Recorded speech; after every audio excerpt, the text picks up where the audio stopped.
এই তো লাল কাঁচা মরিচ দিয়া, রসুন দিয়া, পেঁয়াজ দিয়া শাক কার কার পছন্দ কমেন্ট করবা। আমার তো অনেক বেশি পছন্দ। আর বাঙালিয়ানা খানা খাইতে যে মজা, নর্মালি তৈয়ার করতে বেশি কষ্ট।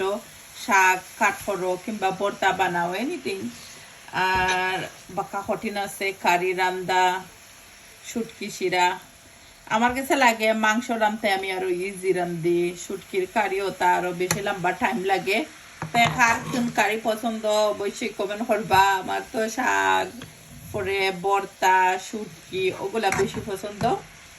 তো আজকে একটা শাক বানাইছি, লোক দহকা যে নাইস এন্ড ডিলিশিয়াস লাগে।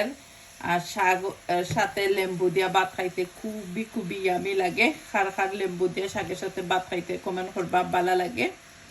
তো এখন সুন্দর করে নিচুপড়ো করে মিক্স করে দিলাইরাম। আর শাক কুক হইতে বেশি সময় লাগে না, 7 to 10 মিনিটে কুক হয়ে যায়। কি ভালো লাগলে আমার ভিডিওর মধ্যে একটা লাইক দিবা, লাইক কমেন্ট হতে একদমই ভুলবা না। চ্যানেল নতুন হইলে সাবস্ক্রাইব করে দিবা আমার ইউটিউব চ্যানেলটা সুভাষ ব্লগ ইউকে। অনেক আছেন সাবস্ক্রাইব করে দিছেন, কমেন্ট করেন আপনি তোমার চ্যানেলটা সাবস্ক্রাইব করে দিছি।